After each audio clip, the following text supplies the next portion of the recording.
Good afternoon, all.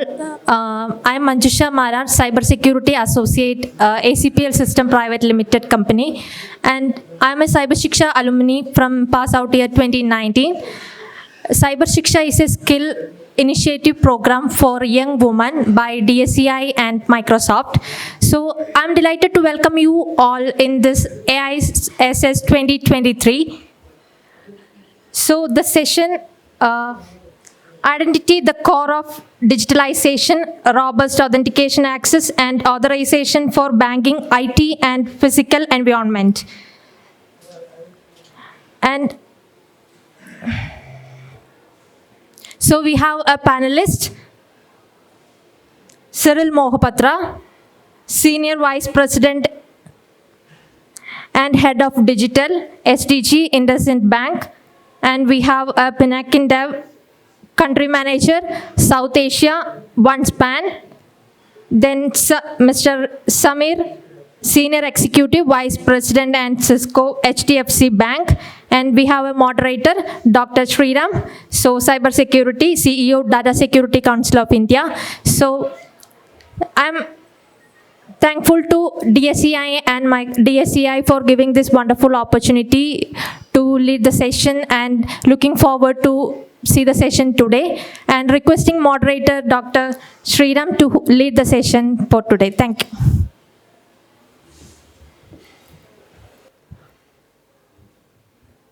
Hello. Can you all hear me?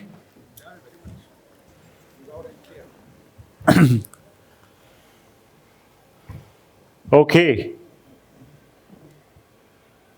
Hello, everyone. After lunch session usually tends to be a bit challenging, but we hope to keep the spirits up and hope to make this very engaging and lively.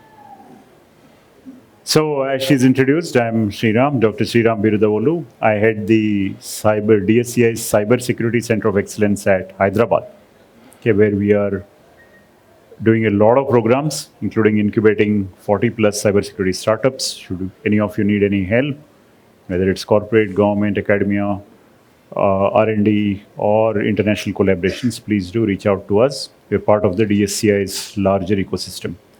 Okay, I hope you're all enjoying these sessions at AISS. Please do continue to attend the sessions today and tomorrow. Okay, so now for this excellent topic on identity is at the core of the whole digital ecosystem. So that is the main thing. And of course, I have stalwarts here on this stage, and many stalwarts out there in the audience too. Please do keep it engaging. We'll have Q&A sessions at the end. What we'll do is basically everything related to identity that is driving the digital ecosystem. We'll go through the questions, but first I want to set the stage. What is identity? Okay, first let's define that, because it's essential to do that in this virtual world, tomorrow metaverse and all these kind of things that are coming up. And then this digital identity belongs not only just to human beings, but tomorrow to IoT devices and all those also. Okay, you need to know which device is connecting into your network. What is the identity of the device? So in that sense, identity essentially is some unique attribute, something unique they have created. And what is this uniqueness based on? The uniqueness is based on differences. Okay, someone has a different name than yours in identity. Facial recognition, minor changes in features create a different identity. It's a different person. So these differences ranging from major ones, like outright some employee ID, which is very different, to very subtle differences. They make up for identity. And if someone has managed to spoof or clone this very effectively, then you have things ranging from identity spoofing to deep fakes. All of these things come in the middle. Okay, so whenever they are being enabled, whatever they are being enabled by, whether it is by advanced AI technology or through plain hacking and then taking over accounts also. So with this, we have a major crisis on hand because the bulk of the ecosystem is now moving towards digitalization, meaning that whether it's you see the actions at a personal level or at an org level or at a nation state level, digitalization is the order of the day. So with that in mind, I would like to first ask all the problems related to identity. What are those challenges? That will be the first round of questions. To each of the participants, panelists, I would like to ask that what in your view, and they all come from different backgrounds, different organizations, what in your view are the major challenges or problems in the space of identity, which has ramifications all over, because when you talk about AAA, authentication, authorization, access control, all of these things, also accounting, all of these things also, again, based on the fact that there is identity. And with a perimeterless world, in which you have borderless organizations, like we've seen in pandemic, work from home, work from anywhere, and BYOD, bring your own device, all of these things, then identity becomes like your perimeter, very loosely speaking. Okay? And there are solutions also to which we'll come later. So first, I'd like to hand over to Mr. Samir Ratolikar. Sure. Yeah. Thank you, Doctor, for a nice commentary and articulation. And the theme of today's panel. Look, as you have rightly said, today we are in a perimeter-less world, right? With work from home becoming a new normal, rather it has become a new normal. There is a lot of collaboration happening between the banks, for example, with the fintechs, right? So there is no fixed boundary. There is no fixed perimeter. Identity has become a new perimeter. Endpoint has become a new perimeter, okay? Because I am not in a position to solely operate as a bank. I am from HDFC Bank, just to give you an example. Today I am connecting with 100 other fintechs for various other purposes related to banking needs, if I may say so. Having said that, if you take a very practical example, when I am or all of us are transacting with, say, internet banking application, a simple example I want to give it to you, and let it be a dialogue between you and us rather than maybe a continuously monologue. Today I am in a position to identify a server in the form of a SSL certificate. I type https:// the domain name, and then I'm through. Okay? So server-side validation to certain extent is available. But what is the client-side validation? How are we ensuring that the customer, a user, who is transacting with my internet banking, mobile banking application is a genuine and legitimate user? Maximum what we do today is the OTP. You send the OTP, the customer user punches the OTP, transaction is through.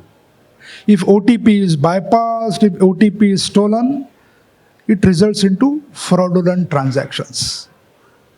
Unfortunately, for the last 2 decades, and I'm using the word very consciously, we have been relying on this specific form factor for carrying out secure transactions, which is a normal public voice channel. So there is definitely a need to move to a new aged approach of not only a client validating a server, but also server-side validation from the client to find out if he's a genuine, legitimate user or a fraudster trying to steal the credentials of a gullible customer and carrying out transactions. And today, social engineering attacks, that is account takeovers or phishing, wishing, where the OTPs are shared, is almost 70 to 80% on UPI, maybe more than that. So client-side validation, server-side validation, ultimately translating into a mutual authentication, okay, is a need of the hour. I should be able to identify the genuine client, and there are solutions available. I think Pinakin is the country head for OneSpan. We are also one of their customers, and he can throw more light on that. But there is a need very clearly to find out or to make sure that we establish those security practices of mutual authentication, where not only server is identifying a client, but client is also identifying a server. So mutual authentication happens, a shake hand happens, and then the transaction in take place. See, very simple it is. Now you will ask the question, look, even if I am doing a OTP, it is resulting into the same thing. I am validating a server with SSL certificate, server is validating the me in the form of a OTP, transaction is through. You are absolutely right. Right? But as I said, the OTP getting compromised, there is a malware on the client's browser, etc. So we need to move from these traditional authentication form factors to a more new age form factors in the form of a naked authentication, a passwordless authentication, a behavioral based authentications, whereby even if I'm transacting from Singapore, but my transaction pattern all along is from India, from Mumbai. But suddenly they find a transaction, the IP addresses, the geolocation from a different country, I should be in a position to find out that. We'll discuss solution probably in the later part. But the problem statement is a very complex. There is a need for mutual authentication in terms of both client server validating, authenticating each other so as to have the secure transactions. I think the need has come to move. As the digital transformation is rising, increasing, we are trying to become a $3, $5 trillion economy. I think these basic and I'm using a word consciously called hygiene stuff, is not taken into account right now, then I don't think the digital transformation will be as effective as it would be by taking these factors into consideration. Thank you. Thank you, Samir. That is a comprehensive one, really. I'd like to turn now to Cyril to answer this, address this, the problem space. How do you define this? Because a problem well defined is probably half solved. Yeah. See, if I look at for the last 7 years, and especially after the demonetization has happened, the evolution of the payment apps have, and the growth of these apps have, we have seen the growth, and the growth is being talked about not only in India, but the whole world is watching us. What has also created is the threats around the payments app. Samir rightly mentioned that we have an authentication level at the client side, but for me, from a payment app perspective, and considering the amount of frauds which are happening today, the checks at the client with the combination of your device, your location, tagging. How do you do a mix and match combination to ensure that the guy who is doing the transaction is actually the original customer? There are checks which needs to be done at the the server level. The combination of, even if I authenticate a transaction, say mobile apps are authenticated by using an MPIN or using a pattern when you transact. But as customers, we use these gullible patterns or MPINs, which can be guessed by everyone. Does that mean that he's the right customer? The answer is no. I mean, this is the typical pattern and the problems that I have seen, at least in the payment app related space. So how do I address that? The authentication level, while I do at the mobile level, do I really match it with my device? Do I check from a server level whether the same device was used earlier? Is there a frequent change of device? And what are my other modes of authentication, where not only by giving OTPs or something, but using some logic behind or intelligence behind to identify that if Cyril is the customer, he is actually doing the transaction. We all are now becoming day by day gullible to these links coming. You have been rewarded 10,000 points, please click to reward, and suddenly you find that at the background some transaction has taken place, and as a customer I'm not even aware. Those are the threats which are now creeping up big time, and even like educated people are falling prey to these kind of frauds. So I think overall, the entire authentication framework and the identification framework has to be so robust, not only taking the growth from now onwards, but also looking at the evolution of these payments that's going to happen over the next few years. I think that's where people like OneSpan and everyone comes into the picture to create this kind of system to give intelligence to ensure that the guy who is using the device and the guy who is transacting are authenticated, and it's a almost near foolproof mechanism in place. Thank you very much for those insights, Cyril. Yeah, so I turn to Pinakin for the same question. Is problem space. Right. What are the So top ones? thank you, Doctor. So Samir and Cyril has covered most of it, but if I have to just categorize the problem statement, it is in the two categories. I can say that the category one is where the identity proofing is the one, and second is how using that identity proofing or riding on that identity proofing, how the systems are getting accessed is very, very important. So in the category one, how the organizations are doing the identity proofing is important, where what kind of tools or the environments they are using it, and what are the parameters they are collecting it for the identity proofing. That's the point number one. And point number two is who is accessing the system riding on that identity proofing. As Cyril and Samir mentioned that, identity proofing is done, but actually, do we know that who is actually accessing the system behind that particular application or system is, not sure about it. So there need to be, this is a major problem which I can say every industry, every organization is facing right now, and this is where we need to address those problem statements both in sync. We cannot look at in silos, the identity proofing and the accessing the system. Both has to be in sync. This is where you can achieve the whole cycle of security. Excellent. Yeah, very good insights. So in this entire domain of the problem space that we see now, we see that the problems are probably only going to escalate in future. They're not going to diminish, or we will not reach a steady state wherein saying that we can say that, look, these have been solved. It's a solved problem, right? Because of the way the technologies are evolving. So the next round of questions I'd ask is about the best practices and the solutions, the extant solutions, the current one. What are the solutions that are being applied, and what categories are they are in, and all that. The top few, if you could identify, saying that how are we dealing with these problems in the current state of affairs, and maybe a little bit futuristic. Then the next round we'll see that how do we deal with the future.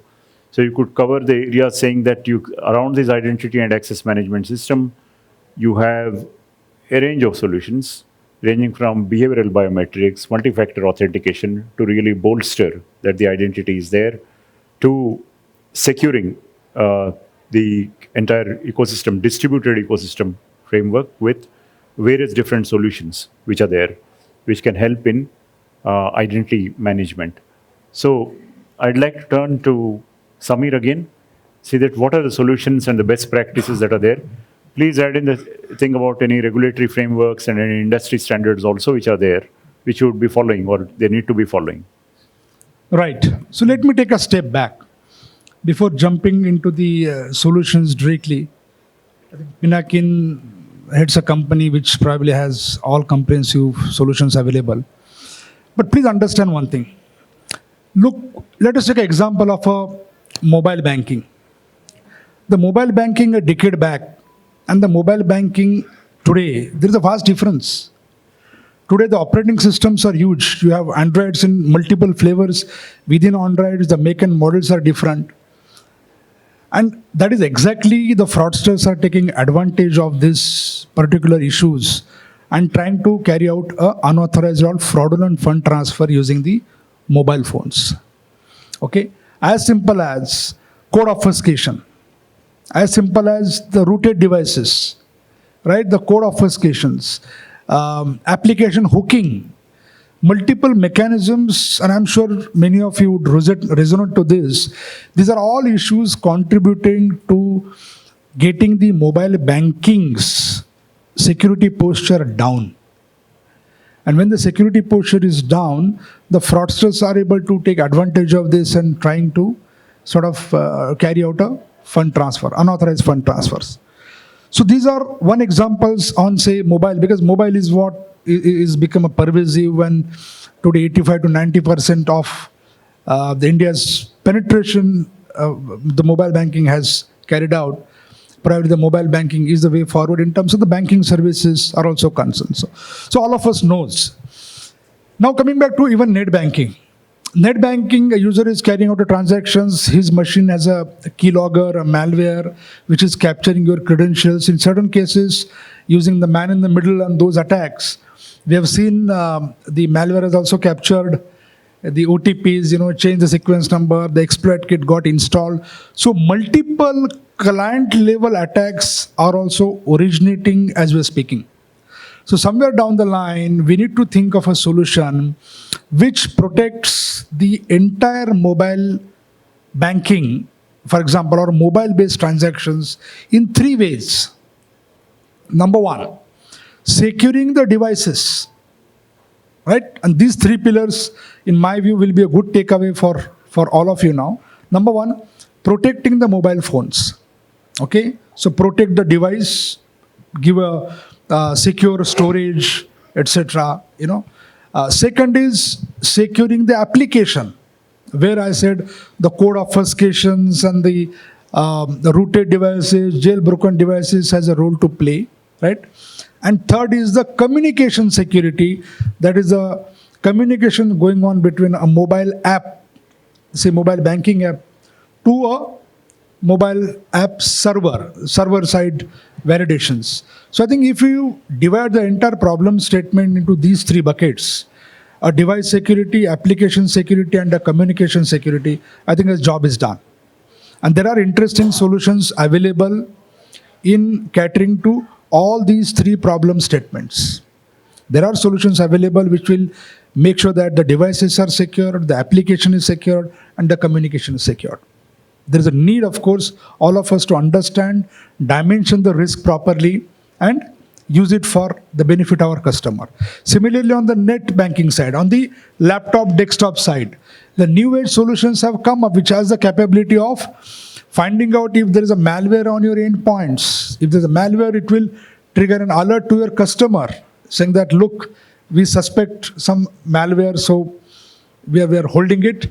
Please clear your machine. Or it's a policy decision you allow, and then give a message to the customer. So I think these are some of the innovative thought processes. And one point, of course, I was discussing before with the team out here, is about creating the trust among your consumers by means of a certain security assured logo on your website, so that a customer knows that he's not transacting on a fraudulent website, but on a genuine website. I think these are some of the best practices which are available, the solutions are available. It's a decision which all of us need to make right now, basis our risk appetite, in the interest of the consumers, and get it implemented. That's the way I'm looking at it. Sure. Thank you very much, Samir. I think you touched on very important points. I'd like to turn to Cyril for his comments. Well, the way I look at it, there are solutions which can be implemented. Then there are also tactical things which can be done. One of the biggest thing is, as Samir mentioned, there is an application security, there is a device security, and the combination of both working at the server level. But what happens today is also the fact that when we try to put in a lot of force measure conditions on to ensure that the device is secured, then there's also a question of customer experience comes into the picture. For example, today, some time back, most of the financial apps were not triggering a full registration if you're changing a device. I won't name the name of the organization, but I know for the fact that when they emphasize the fact that if you change a device, you will have to re-register yourself using multiple modes of authentication, the customer complaints just shoot up. So, this is one area. The second area is, today most of the frauds are happening either through, vicious calls coming to you, or vicious links coming to you, and as a customer, also fall prey, where I don't know, somewhere at the back, either my device is getting cloned, or there is some app which is getting installed into my phone without my knowledge, which takes my entire identity and does transactions on my behalf. How do I curb these inflow into my device from an ecosystem perspective? And there's an ecosystem problem. As we speak, I was getting a call, and in Truecaller, you get these fraud as a tagline, right? But that's the design of that particular application called Truecaller, because everyone has put some comment or blocked it, and that's how it comes. But first, at the first level, should it come to your phone? Can't we have a solution at an ecosystem level which prevents having these kind of links coming to your phone, these kind of call coming to your phone, and block the first level of entry itself from a fraudster perspective? The regulation, the payments regulation has come up with DPSC guidelines, which talks about lot of steps to be taken by a payment processor or by a payment application. It talks about device binding, but it never talked about SIM binding. And most of the organizations are pushing for SIM binding. But as a regulation, why are we not doing as a SIM binding, or why are we not enforcing to bind the SIM as well as the device? Why it's restricted at the device level? So while you can put the solutions, I think from a regulation perspective, from a customer awareness perspective, and even at an ecosystem level, I think the solution needs to be looked out as an ecosystem, rather than talking at, rather than implementing at specific problem areas. Because the problem is at the entire ecosystem today, not at a specific instance. That's my view. Yes, good views indeed. Cyril, a lot of food for thought and good takeaways there as well. So, next, Pinakin, how do you come and look at this situation? Right.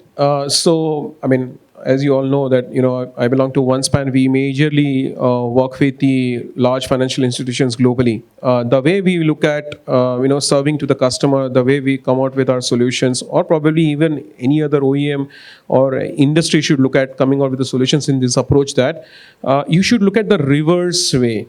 Okay, the reverse way is where once you do the identity proofing, then you start accessing the systems. Start looking at from the accessing the systems and go to the the identity proofing. The reason you need to do this is because the thing is, you need to help either the banking organizations or any other large organizations, those who are actually want to save and secure their systems in the application which is there. So now this is where we need to think that how this identity data, or how do identity can be spoofed and can lead to a misutilization of the system. So this is where you need to deliver the solutions which is actually securing the environment, which is what Samir mentioned, saying that the 3 pillars should cover this entire environment which is there. And then what Samir mentioned, saying that how you create the ecosystem. Sorry, Cyril mentioned about how you create the ecosystem. So basically, to give you an example, there is a xenomorph malware which is there. Okay, globally. In India, yet to hit, but just to let you know, this is a malware which steals the identity without the knowledge of the user which is there. So what we need to do is, we need to safeguard the systems which is giving an access to the critical systems of the organizations, can be banking applications, can be the internal applications, against such kind of attacks proactively. You create a robust ecosystem, and then you further go and create a robust ecosystem for collecting the data for identity. So this is what something which has to work. So, it has to work in an ecosystem. As I mentioned, you cannot look at it in a silos, which is there. So, for example, mobile application, you need to be, hardening the application to the level where no external factor enters or leads to your. So today, the banking industry is facing a problem, or probably any other industry is facing a problem that the application is their property. However, the environment which is I don't do is not under their control. It can be Android, iOS, connected to the free Wi-Fi. The owner's kids are downloading gamewares and freewares onto the devices which is there. That leads to the fraudulent transaction, that leads to the identity spoofing which is there. So first is you secure your ecosystem, so and harden it in such a way so that will not lead to the identity spoofing and secures the data. That's the first thing. Also, the way you deliver the applications, the way you deliver or give the access to the application. Like Samir mentioned about the OTP, right? We all know that naked OTP is a danger. Okay, the naked OTP is it can be with the social engineering. People can steal the OTP, asking someone to download the AISS or whatever it is there and steal the OTP. SMS forwarders are available. So this is where we need to look at it, that how do we get away from the naked OTP and getting into the system with some advanced systems. Could be passwordless or could be any other solutions which is there. But this is where get in. So it is an ecosystem which has to be secured rather than just a individual application or a solution. Yeah. Yes, very good insights, really. So I'd just like to step back and take a broader view of the whole thing, that if you look at the frameworks, industry frameworks that are coming out, whether it is NIST or NISA or so, right? ISO and all these things, you would see that this problem has been talked about. You would find that there are the zero trust architecture, for example, which is being propagated. That's an excellent way in which one can formulate his solutions so that they lead to very robust, superior solutions, even in the face of distributed architectures and all that, systems and all. So that is one thing. And the second thing are the evolving technologies which are out there.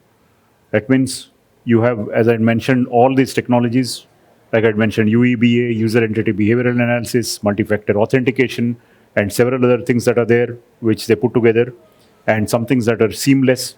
Now, friction is one thing that we need to really take care of. That means these excessive authentications surrounding identity should not lead to friction in the ecosystem wherein people drop off and say that it is too difficult for me to manage. In fact, if you go to the latest NIST guideline, they say that don't change passwords until they expire. Because in this whole process of creating complicated passwords and doing that, people are landing in more trouble and then they are not doing it at all. So that is leading to solutions also which are like passwordless authentication and all of this. Now coming to IoT devices, the cyber physical systems and all, which are growing by the day, if you were to take automotive security also, say cars, there are also many of the things that she had mentioned come in. The device itself, the telemetry, the communication, everything. So the hardware itself, the layer itself. So question is, at a hardware layer, how do you, for example, say chips, how do you authenticate? How do you differentiate one thing from the other? There are solutions there also. Many papers have been written in which if you go down to the clock level, which is in microseconds, then you go down to nano level, then there is a clock skew in which it is very unique for different devices. So that is one thing. The second thing is the kind of payload that it handles. If it is a smart light bulb, probably it's a small blip of packet that is sent back and forth. If it is a television, then probably longer packets are being buffered and done. So based on that and the IP address and all these kind of things, you can do machine learning and arrive at a unique behavior or a fingerprint. It's called device fingerprinting. And based on that, one can know that this is the identity of the device. Are all the right devices connecting? You can always have the IP address and the name of the device and so, but they can easily be hacked or spoofed. They are called soft identities.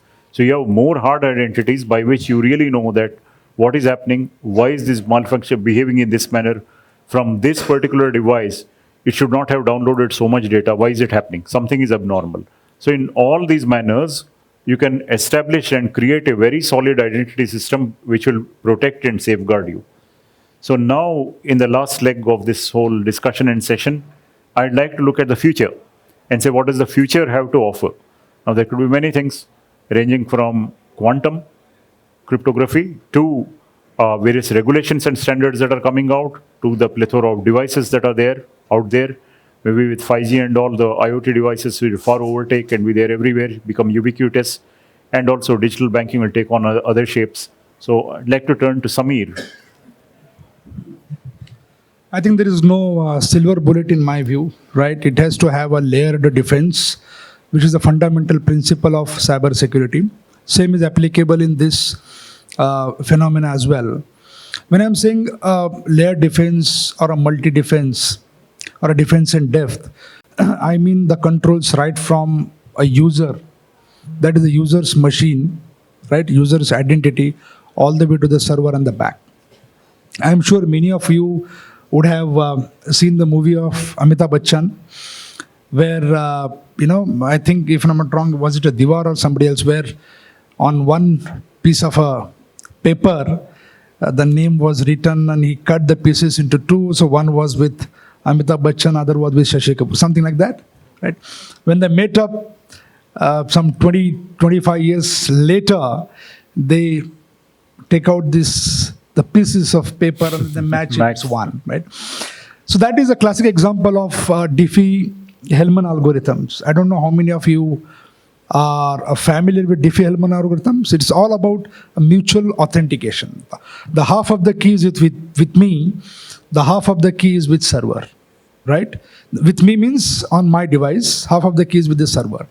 And when the key exchange happens, the transaction becomes successful. But the one flip side of it is, what about those transactions which are originated from the client devices itself? Assuming the client devices have got compromised, okay? Things are evolving. The threat landscape is evolving. So we need to think, even for such tough use cases, to a little differently. Can we add a flavor of a behavioral biometric? Can we simplify or make sure that the QR code-based authentication is established, where there's a QR code on my mobile devices? Whenever a transaction is to be signed or is to be verified, I'll show that QR code. The server will open a QR code. The QR code matches and the transaction is through, right? Maybe little complex initially for the end users, but it is absolutely secure, okay? So device parameter binding, SIM binding, IP geolocation tracking, what I said, making sure that the device's security in terms of code obfuscation security.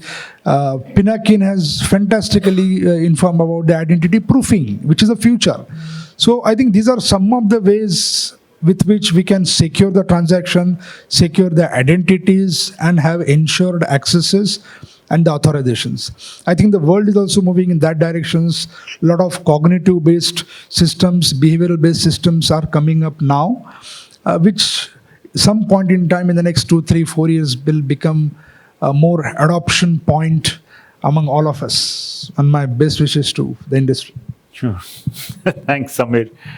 Yes, very key points indeed. Okay, so Cyril.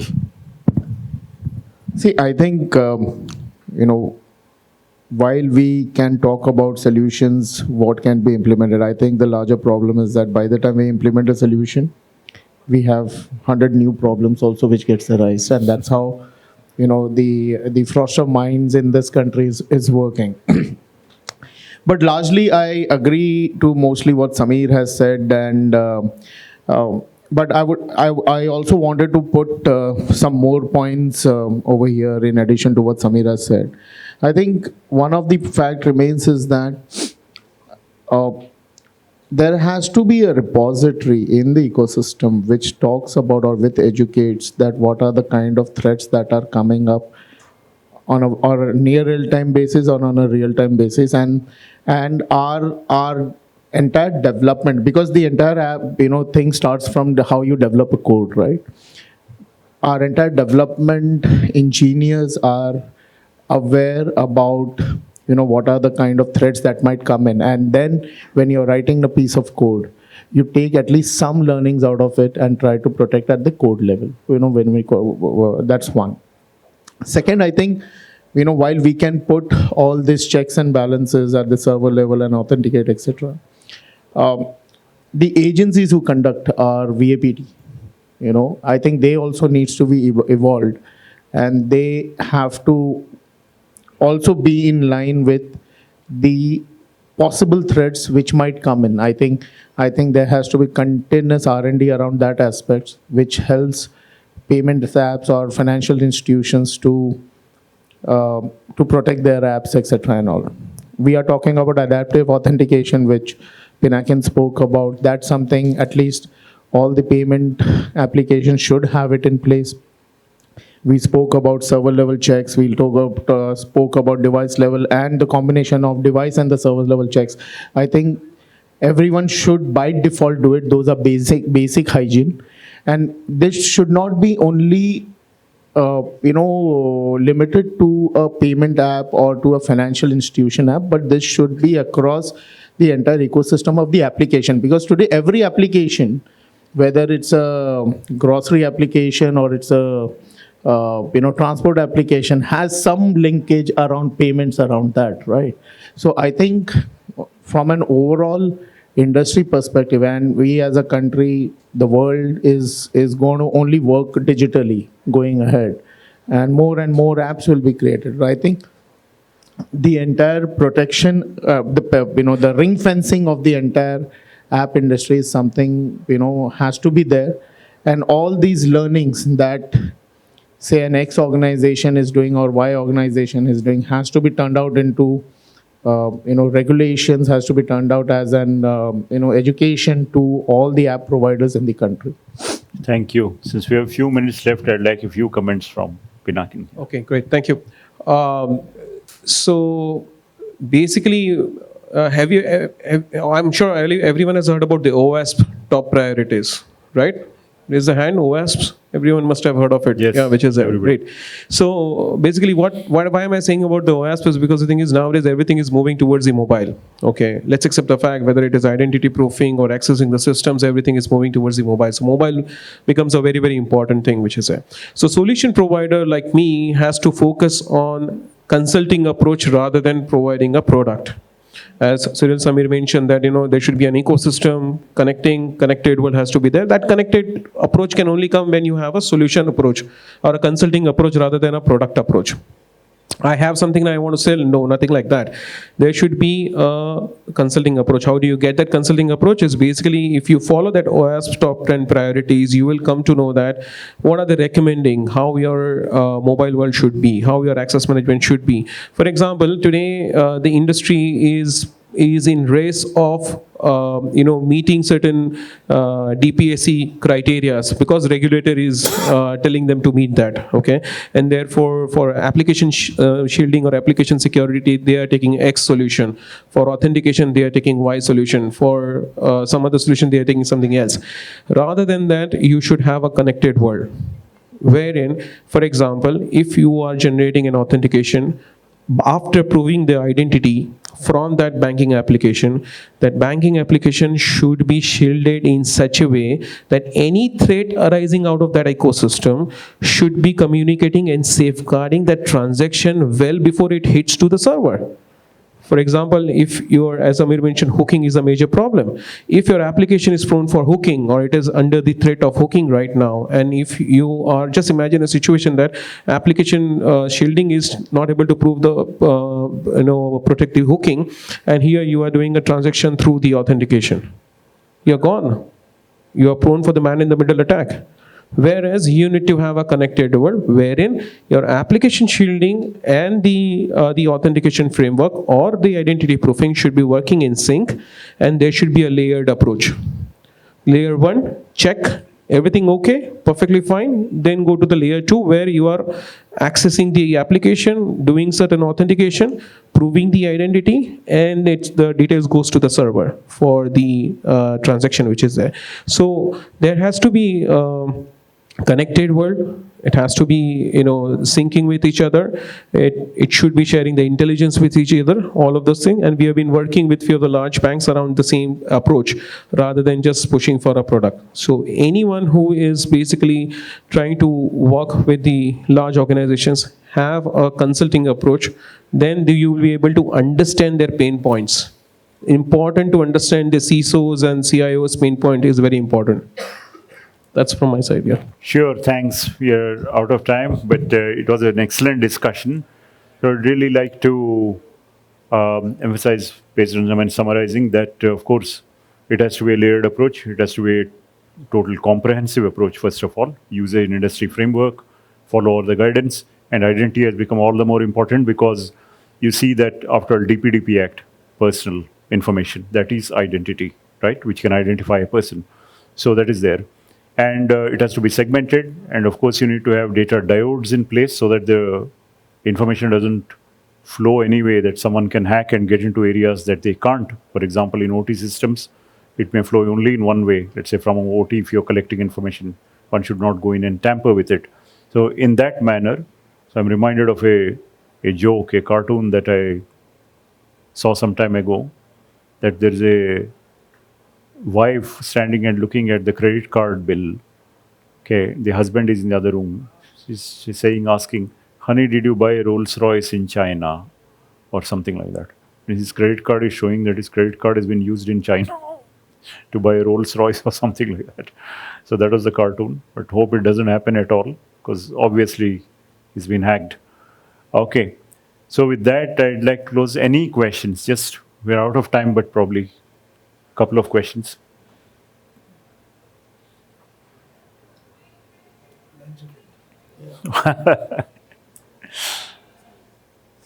Okay.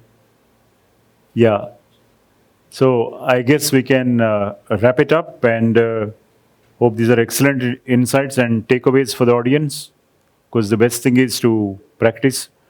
It's very good for the stalwarts on the stage to give suggestions from their vast experience, but it's another thing to take it and implement them in your organization. Thank you very much for being patient listeners. Yeah. Thank you. Okay, sir, there is a small memento. So I am requesting Sriram sir to hand over the memento, please.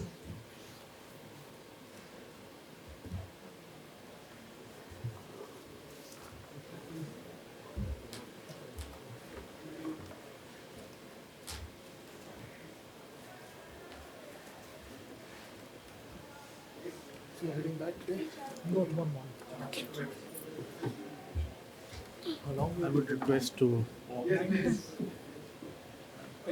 A small request, we can capture a photo together, group photo.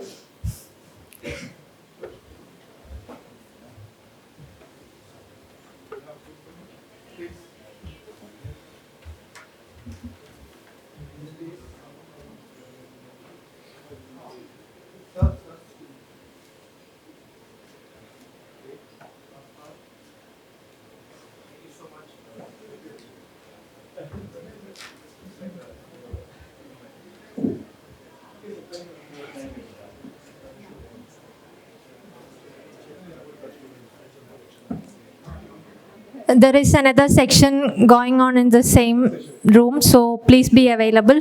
Perfect, thank you.